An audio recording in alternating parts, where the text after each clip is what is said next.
room there? Good enough room? Yeah. They can't all be in the room. This one is blue, so you reckon that's more from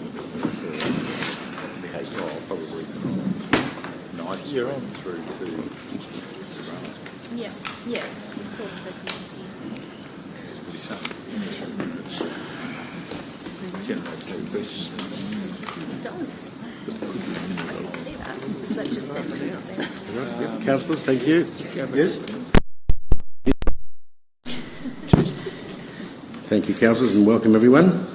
Before we begin today's special meeting, we, the Greater Shepparton City Council, begin today's meeting by acknowledging the traditional owners of the land which now comprises Greater Shepparton. We pay respect to their tribal elders, we celebrate their continuing culture, and we acknowledge the memory of their ancestors. Please note that this council meeting is being streamed live and recorded in accordance with the council's live streaming and recording of council meetings policy. All care is taken to maintain your privacy. However, as a visitor in the public gallery, your presence may be recorded. By remaining in the public gallery, it is assumed your consent is given in the event that your image is broadcast. For more information on this policy, please go on to the Greater Shepparton City Council's website. Any apologies, councillors? No, all present and accounted for. Any declarations of conflicts of interests, councillors? None, thank you. We'll move on to, before we do that, councillors, we're here tonight obviously to hear submissions on our council plan and on our budget. So for that to happen, I need a councillor to move the motion that standing orders be suspended to allow submitters to be heard. Mr Mayor, I'll move that standing orders be suspended to allow submitters to be heard. Do I have a seconder? Councillor Rosari. All in favour? Against? Motion carried. That done, we'll begin tonight's proceedings by introducing the first party to present or submit for our council plan. Before I do that, I'll just quickly give everyone some quick rules. Every speaker has 10 minutes to actually make their submission heard. At the 9-minute mark, there'll be a bell, an audible bell that will warn you that you have 1 minute left. So could we please limit our submissions to that 10 minutes? We have a number to get through, so we'll hopefully get through them nice and seamlessly. So I'll call on Tony Long first. Tony? Okay, you're speaking on behalf? Thank you, Brett. Your time doesn't start until you sit down. There's a sensor in the seat. No, thank you. You have the floor. Thank you. Mayor, councillors, CEO and staff, ladies and gentlemen, my name is Brett Hutchins. I'm the President of the Greater Shepparton Basketball Association, commonly referred to as the GSBA. The GSBA would like to take this opportunity to present to Council in relation to a submission for the redevelopment of the Shepparton Sports Stadium and to have it included in the strategic plan. Also, if you wouldn't mind, we're going to hand out a vision document that we've had prepared. So if you feel like to view that at your leisure, we're going to summarise that document now, if you don't mind. I'm going to attend to that by way of dot points due to the time factor that we've got. Basically, the Shepparton Sports Stadium was erected in 1970 with the 2 original courts, and 2 further courts were built in 1993. And that's where we currently stand with 4 courts. The GSBA has approximately 1,700 registered members with a forecast membership of approximately 3,500 by the year 2027. These figures, again, are documented in that vision document. We've experienced substantial growth since 2012 with an approximate increase of around 83%. That's from a regional Victoria average. We're about 2.5 times higher than other associations within regional Victoria. Our domestic competition is currently at a maximum with regard to the availability of court space with our current facility, which means that we can't grow any larger than what we are from a domestic situation, which means our week-to-week running local youth and also adults using the facilities. The GSBA runs several basketball events throughout the year with an estimated economic return to the Greater Shepparton of around $9 million in total, with each event generating approximately $1.3 million in economic value to the Greater Shepparton area. In recent times, we've had to turn down major basketball events due to the lack of availability of courts, which not just impacts the GSBA, but it impacts the Greater Shepparton area. Industry standards have determined the average in regional Victoria to be 1 court per 6,500 or 6,700 people. Unfortunately, our current ratio is in the vicinity of 1 per 16,700 people, which is fairly high. It's well above the average. Although there are 17 individual courts in the Greater Shepparton area, the majority of these are single-use courts attached to schools and smaller facilities, and they offer very limited and suitability is an issue to run our regular competitions. We find that we can't utilise those courts. Plus, they're also isolated from the Shepparton Sports Stadium. In addition to, an additional 2 courts are considered an urgent priority, which is consistent with the sports stadium feasibility study that was conducted by Warren Green Consulting in 2014. However, expected growth will see the 2 courts being outgrown, I would imagine, prior to the project being completed, if completed. The sports stadium is situated at the main entrance to the regional sports precinct, which is just seeing the final stages of a $21 million redevelopment. I'm sure you're well aware of that.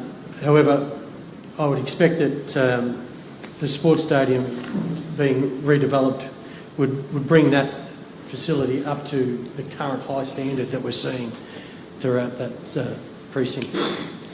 They're the main points that I've raised for the redevelopment of the sports stadium. I'd like to open it up to you if you have any questions of me or the GSBA. Councillors, we can ask questions to clarify any of the points that have been made. We are permitted to ask questions. If you want to clarify some of the points that have been made, but it's not open to debate or general discussion. Does that mean you're not asking? No, I was just going to ask one question, if I could, through you, Mr Mayor, just in relation to the requirement for 2 courts, which are an urgent requirement. That's based upon the 2014 report. Is that the latest report you have in relation to requirements? Yes.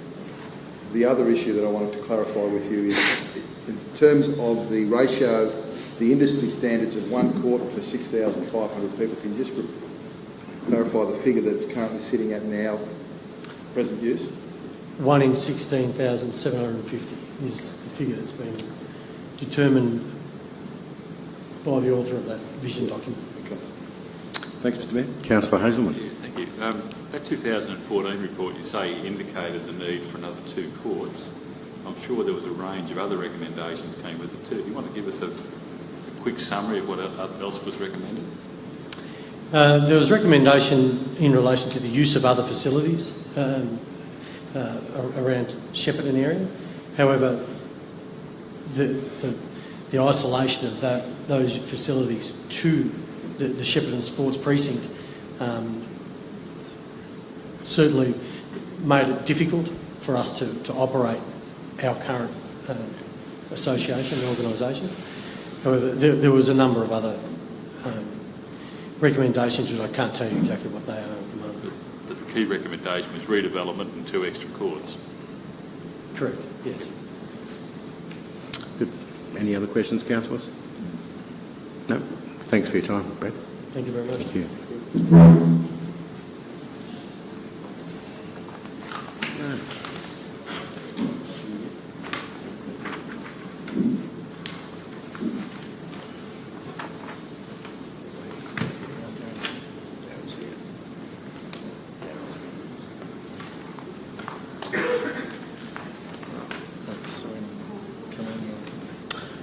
The next person we have coming up to make a submission is Darren Nabbs. Darren, you're here. Thank you.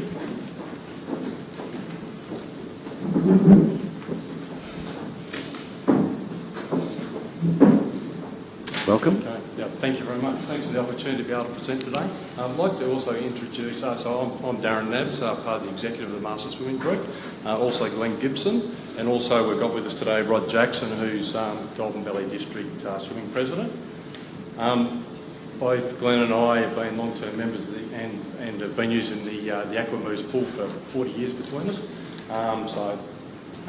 Also, just wanted to note that our submission is actually for budget submission for 17-18 rather than a council plan submission. Please just suggest that I clarify that. Our submission is for supplementary pool heating for the 50-metre outdoor pool at Aquamoose. The submission also has supporting letters from the Shepparton Swimming Club and also the Triathlon Swimming Club. So just to start out, we're very appreciative of the money that's already been spent on the pool in recent times with the solar heating, also the blankets. Also there's some money being spent to upgrade the diving blocks for the forthcoming swimming championships in January 2018. However, with the solar heating and the blankets, the temperature can still be, of the pool can still be variable and not provide the necessary heating to extend the swimming season. So the supplementary heating is to provide a consistent pool temperature, and we're not looking at anything outrageous, sort of 25 to 27 degrees. So I guess we're realists, we're not looking for, we understand, not looking for a new pool, we're just looking to maximise the use of the existing 50-metre pool. There are a number of regional centres at the moment that are upgrading and replacing and putting new 50-metre heated indoor pools in. Bendigo, Ballarat, Wodonga, Traralgon and Sale, to list a few. So, and we do appreciate that council have competing demands for their funds, and such as SAM and the stadium, which we've just heard. So we feel our request to increase the utilisation of the existing pool is a reasonable one. To add to the weight of the request to council to upgrade to request is that the change room, showers and toilets have recently just been upgraded at the pool also, which we're appreciative of. So, you know, again, extending the season by increasing the temperature of the pool, having more variable one, a more consistent one is important. So the funds for the pool heating, we understand, have been included in previous budgets and master plans and have been either deferred or dropped out. So we believe the works can be easily designed and delivered within the 17-18 budget period. Our estimate's $150,000 for the capital costs for the heating, and assumes installation will be done by council. There are also other products out there that, such as cogeneration, that could achieve the same thing, and obviously the swimming clubs would be happy to work with council on exploring these options. So the main points supporting our submission are there's previous pool surveys and reviews that have consistently highlighted that the variability of pool temperature has been an issue. The outside pool typically opens from mid-November and closes by the end of March, so utilisation is about 5 months of the year. We believe with the pool heating that we could expand this by 2 months either side of the season, so you would actually get 9 months of the year. To substantiate this, Bendigo, their pool length with heating is mid-September to mid-May, which provides 9 months. Bendigo East is actually heated and also open all year round. So, and the other issue is when the outdoor pool actually closes, the swim clubs come back into the indoor pool, reducing the number of available lanes. This quite often at the start of every season causes a little conflict when people get into their routines. Also, the swim lanes in the indoor pool are narrower, so it does provide challenges for the swimming clubs. We also believe the project has some wider benefits. We'll be able to, with the consistent pool temperature, be able to attract country and master championships to the area, and one of their key requirements is reliable temperature. Also, other competitions and carnivals. So we believe it's a small investment council. It makes good sense and it provides for greater utilisation of existing council asset, which we use and very much appreciate. So so that's all I have, unless there was something else that Glenn or Rod wanted to add. All good? No, good. Thank you very much. Thank you, Darren. Stay there for a moment. There might be some questions that we need to be asked. No, councillors? No? Well, pretty straightforward. But you Good. answered them all. Okay, thank you. Thank you, Darren. Thank you.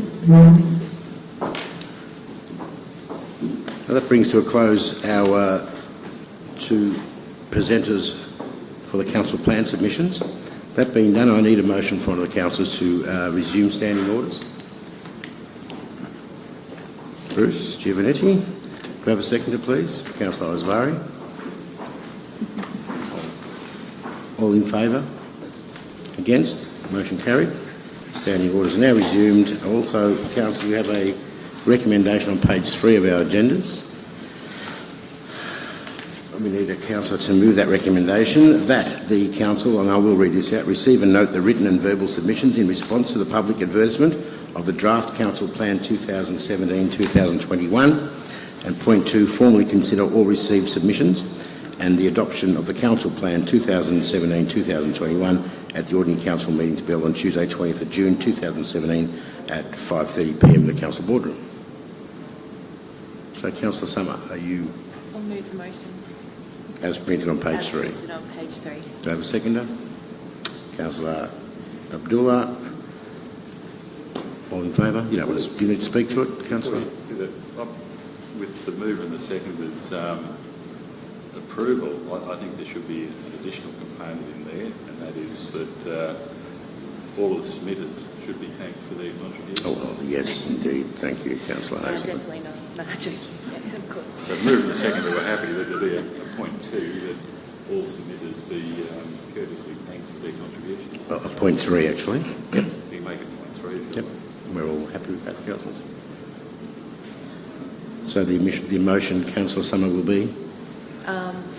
As it reads on page 3 plus point 3, that all participants be cordially thanked by the organisation. Okay. Yeah. Do I have a seconder for that motion, councillors? Right, yes. Well, do you wish to speak to the motion, Councillor Summer? No, thank you, Mr. Mayor. Oh, sorry, Councillor Abdullah, you seconded it. That's right. You just put your hand up. Didn't you? Did you want to speak to that, Councillor Abdullah? No. Anyone, any councillor wishing to speak against this motion? No. No comments at all. For or against? All in favour? Against? Motion carried.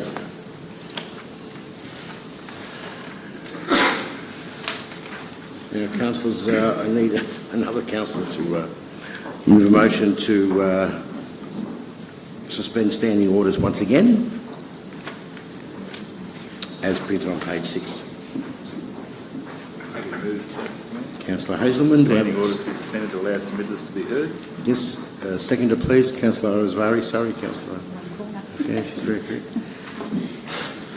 Do you wish to speak to it, Councillor Hazelman? No. Councillor Osvari.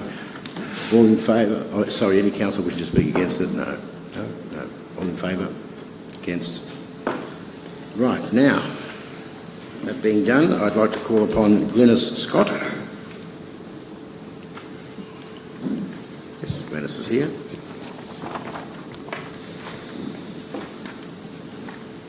Thank you. Welcome, Glynis. Thank you, Mr. Mayor. I'm here representing the residents of Riverview Drive, Coella, in regard to Lockie's Bridge.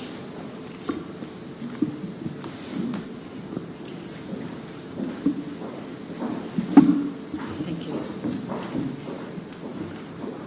I'll just start again. I'm here as a representative of the residents of Riverview Drive, Coella, in regard to Lockie's Bridge, which has been closed since prior to Christmas. We did have a meeting with the Mayor and Mr Bowmaker in regard to that recently, but we really want to emphasise the urgency of getting that bridge reopened. There was a discussion of refurbishment or the cost of replacing it was exorbitant, I admit that. But we're concerned about, we didn't have a chance to speak to any engineer of what type of structure they're going to put in, whether they're just going to put the same in as it is now.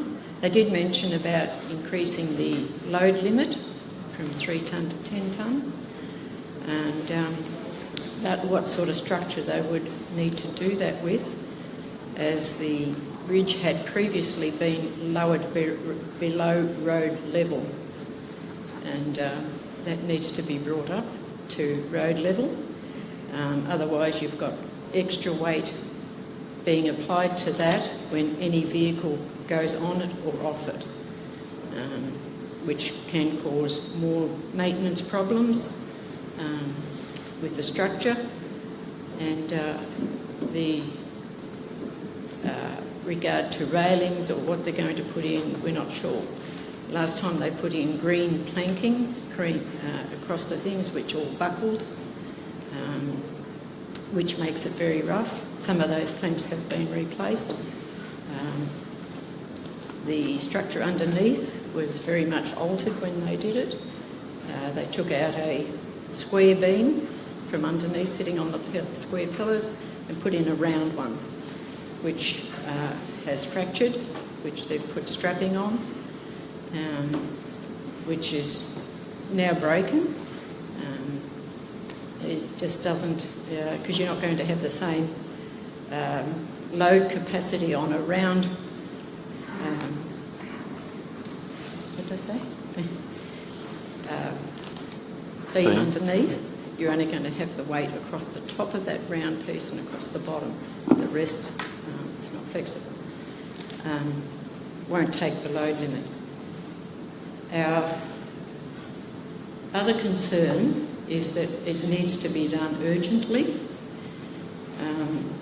as we're on the north side of the bridge, and we can be cut totally off if the floodwaters come up on the road, and on Watts Road and through to Maroubna, which is our only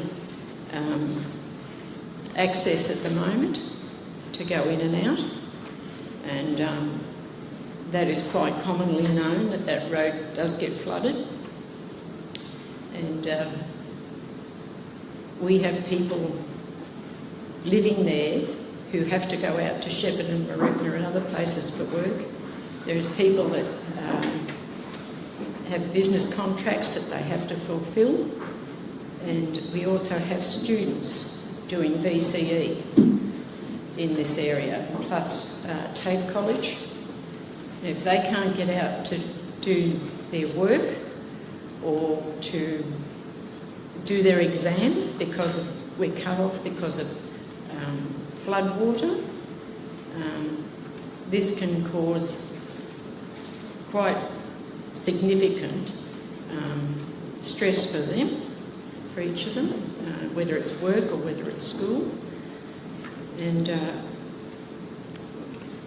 we urge that the bridge be done very quickly before the rains really set in. We realise that this won't be passed or instigated until the 1st of July, but we recommend that it be done urgently prior to the rainwaters coming or spring waters coming down from the snows, when they release water from the weirs, the Gimby Weir and so forth, because this will cause disruption, not to us, but also to any work that is to be done on the bridge, as it would cause a health and safety issue. We do have elderly people out there also, and if we needed medical attention, if the road's cut off, we cannot get medical attention. If there happens to be a fire, a house fire or something else, or an accident out there, we cannot get the CFA through, we cannot get ambulances through to be able to meet those needs. In a letter that I received from Council, they suggested that we make our own emergency plans, but that might be a little bit difficult for us to call in a helicopter if we need an evacuation or a medical emergency or something like that, or to get SES in, to get firefighters in, because they said if it was in a situation like that, they would leave a truck out there, a tanker, but they still have to come and operate it, so we would still need some assistance to get the firefighters in, which could be way too late if there happened to be a fire. So this is quite considerably affecting this part of your community, and we haven't really heard what type of structure that they're aiming to put into this bridge. Also, we would urge that the name Lockie's Bridge be retained. We don't want that to be lost. The little boy that drowned there nearly 6 years ago. So we want that retained.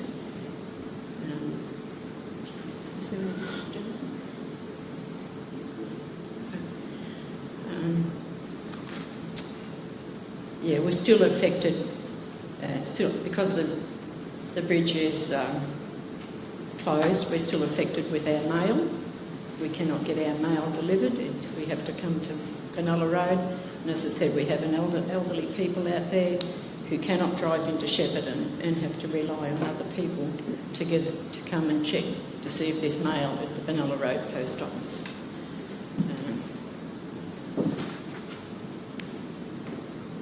There's the schooling issue, as I've said, which is urgent for VCE students and the bridge. So I thank you for the opportunity to speak to you again and ask for your urgent attention to that for us.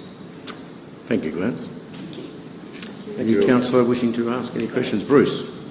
Mr Scott, just for my own edification, how many residents reside on Riverview Drive?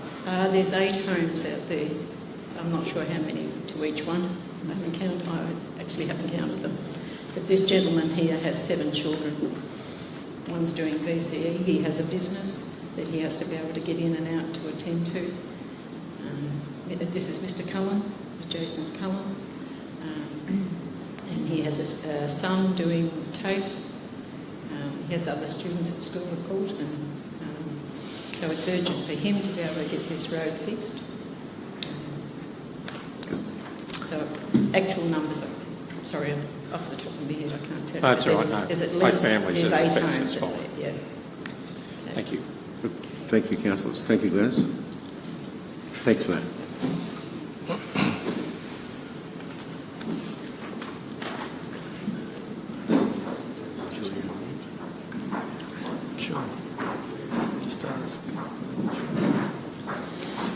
Gillian Grant. Is Gillian here? Yeah, she's just walked in. Of course. There you are. Yes, well, we are actually.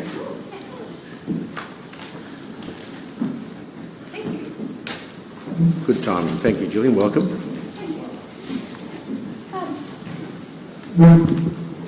My name is Gillian Grant. I'm speaking to a submission in support of the $100,000 in the draft budget for the Australian Botanic Gardens Shepparton. I am the current president of the Friends of the Australian Botanic Gardens Shepparton Incorporated, known as FABS.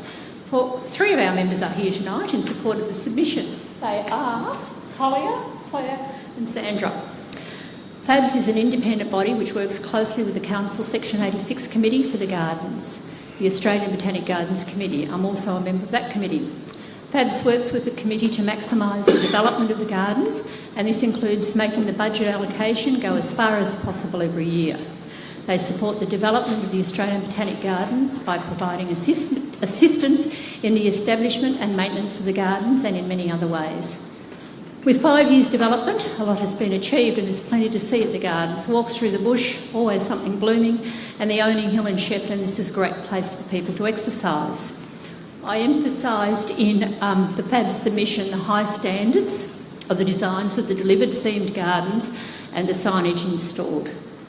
To continue with and to maintain these standards and deliver further gardens and public facilities, continued funding is required. Your Botanic Gardens are currently hosting school and kinder groups, garden clubs, walking groups, tourists from interstates and overseas, Shep access groups, Little Lads Cross Country and the local LARP group. The new entry road name, Botanic Gardens Avenue, has definitely generated interest. The allocation of $100,000 will allow for the progressive development of the gardens over the next 12 months. Paying and costing of funding for particular projects is prepared by the Council Committee well in advance at the start of the financial year. So the current plan for the next 12 months is reliant on the $100,000 funding. The value to the Greater Shepparton City Council and the local community is well above the funding allocated each year. Working bees work for the dole with CVGT, who are on site most working days, and hours spent by volunteers researching plants, infrastructure items, etc. mean that for every $1 allocated in the budget, the council receives $3 value of work done. This project delivers value in many ways. Remember that it is a capped tip site and can now be utilised by many people. The aims include using recycled products wherever possible. This is being achieved, and also wherever possible local firms are contracted for infrastructure works or on other site works, and purchases are made from local firms wherever possible. FABs continue to research and apply for grants which could be utilised for this project. This is an activity which is extremely time consuming. However, this year we have successfully obtained 2 smaller grants. One enabling the purchase of a trailer to replace one which had been on loan, and a Young Explorers grant for binoculars, rubber back rugs, magnifying glasses and other items for an outdoor classrooms. Currently, applications have been submitted for 2 much larger grants. The results are not out till later this year. The aim of the Section 86 Committee, with the support of FABs for the 2017-18 financial year, is to complete the entry walk garden, further development of the children's nature play space, a contribution to the establishment of temporary toilets on site. These toilets are coming from Deakin Reserve, and this project is reliant on the current interest from a local Rotary Club. Additional signage on site, interpretive signage, directional signage and plant identification signage. We aim to obtain landscape concept designs for the next 3 gardens from the Honeysuckle Rise Master Plan, and the gardens are the Indigenous Land Management Garden, the Explorers Garden and the Clearing. These 3 gardens will take up half the remaining area on Honeysuckle Rise and then only leave 1/4 of the top of the mound to be designed and delivered. Depending on funding, work may commence on one of these new gardens. Further development of these 3 gardens will not occur until the budget for the 2018-19 financial year is allocated. An amount of $100,000 for that year will allow noticeable progress. However, a larger allocation will go a long way towards completion of the development of the master plan. We thank the council for their commitment to the delivery to date of these gardens, and also thank them in anticipation of continuing support. Remember that this is your unique project in the midst of an urban area. It's a tourist destination and a well-utilised community asset. Thank you on behalf of the Friends of the Botanic Gardens. Thank you, Jill. Well said. Before you go away, Jill, sorry, there may be a couple of questions, possibly. And there may not be as well. Okay, thank you. Now you can go, thanks, Jill. Thank you.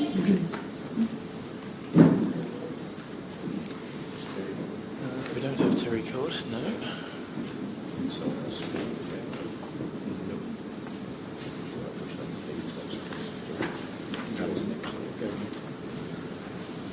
I think our next presenter isn't here, but he's scheduled at 6:20. If he doesn't appear in the next 15 or 20 minutes, we'll slot Terry in after. But I know Dallas Moore is here. Dallas?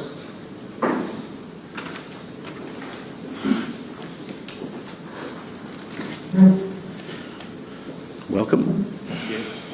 I'm Dallas Moore. I'm just representing queries from about the rates and the rate setting, just for all the rate payers in Shepparton, I suppose. I've gone through the budget this year.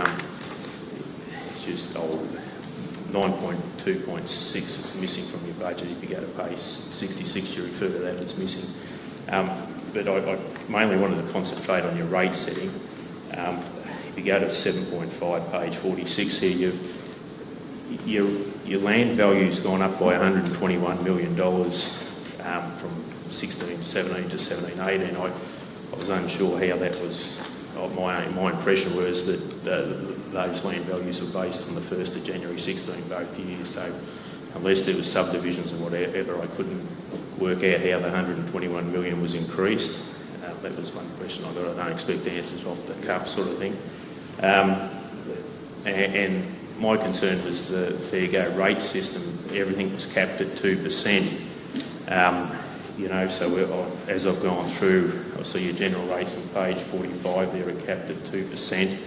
And then I referred to Essential Service Commission, how councils set their rates, and there's a table in here that says, how the rates are set to do your average rate capping, and it says total annualised revenue levied from general rates, municipal charges and any other prescribed rates and charges on the rateable properties within the council district. So when I referred to page 7.7 on page 46, your municipal charges gone up by 2.3%, not the capping of the 2%. So I suppose I'd like that looked at as to why that hasn't been capped at 2%. It all comes out of ratepayers' pockets. And the other thing was, the waste and recyclables has gone up by 5.5%. The items are meant to be capped at 2%. Admittedly, in this document, it says that, waste services rates and charges are currently excluded. So they're currently excluded from the capped revenue base, but it's only a matter of time before they will be capped. Or, if these excessive charges are passed on to ratepayers, there'd be no reason why it shouldn't be capped at 2%. There seem to be excessive charges on top of, we're already seen to be paying extra above other councils in the area. I referred to your strategic resource plan, page 6, and your Greater Shepparton, your rates compared to property values, in Greater Shepparton with 0.74%, similar councils such as Ballarat, Bendigo, Geelong are at 0.64%, and all other councils are 0.47%. They're small figures, but when you analyse them, we're 13.5% higher than Bendigo, Ballarat, and for the same value property. So if you're paying $2,000 in Bendigo for the property, you're actually paying, it appears to be paying $2,270 in Shepparton. So I couldn't work out why we are being charged so heavily for the similar price property. And then when you look at all other councils, we're 36.5% higher than all other councils, which doesn't seem to be very fair and probably needs to be addressed. That's why I couldn't work out. We're not capping at the 2%. We're already on a higher base, so how can these other councils operate with these lower revenue bases? Is there some concern there, and should we be addressing why we're increasing our rates so drastically compared to other councils of similar dimensions? And in particular, all other councils are 36.5% less for the same value of property. It doesn't seem very fair to a ratepayer like myself or others that I've spoken to. So I suppose that's my major concern about the rate capping, why we're not running with the 2% or even less than 2%, because it's clearly we're getting charged higher than other councils for the same value of property. And you weren't here when we began the proceedings. You've got 10 minutes. And at the 9-minute mark, you'll get a 1-minute bell, just so you know what time you've got limited. And obviously, you've got a few other points you need to address there as well. Well, the other... Okay, well, I'll skip to my next point, which is the key performance indicators. I was just wondering where they're recorded or published.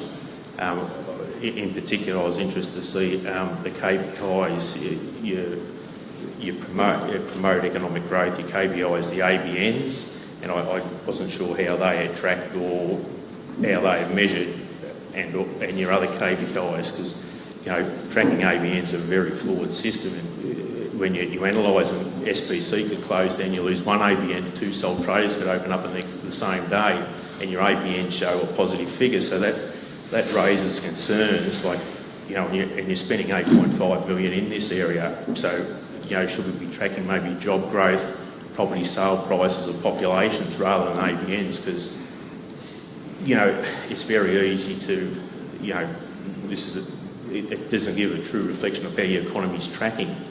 And, you know, if these items are not being tracked, how do, you know, in a correct manner, how do we know this money is being spent wisely? I'll wrap it up there. Then they're the 2 questions I have.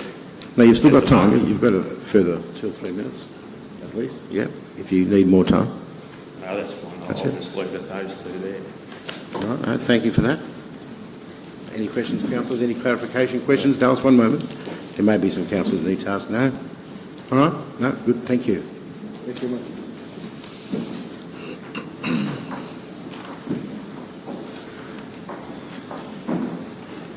No Terry Court, no Carl Waters, no Ward. We'll just wait. So, councillors, we'll just have to twiddle our thumbs for a short period of time until the next presenter arrives.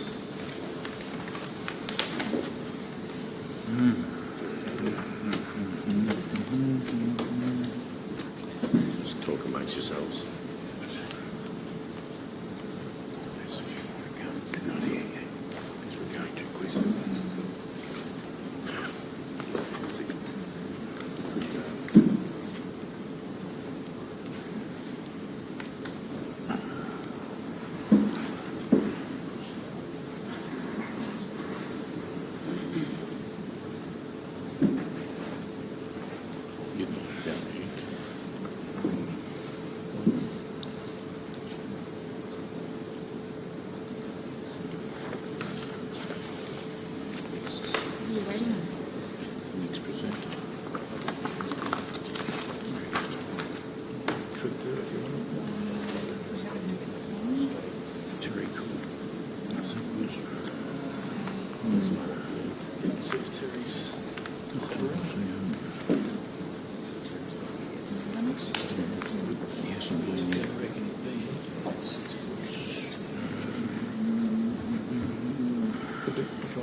Mr Mayor, can I clarify, in terms of the timing, the next person that's...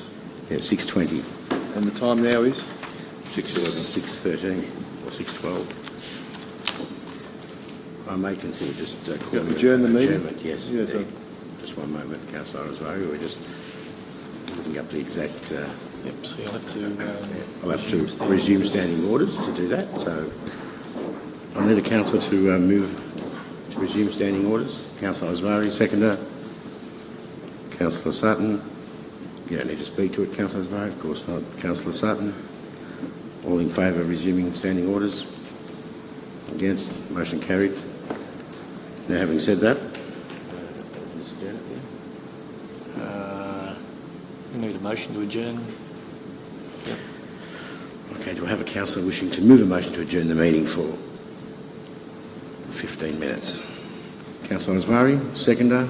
Councillor Sutton. Councillor Oswari, do you wish to speak to that? Councillor Sutton. Anyone against wishing to speak to it? Councillor Oswari? No, I have no right to reply. No, thank you. All in favour? Well, I'll adjourn the meeting for 15 minutes. Thank you, Mr Mayor.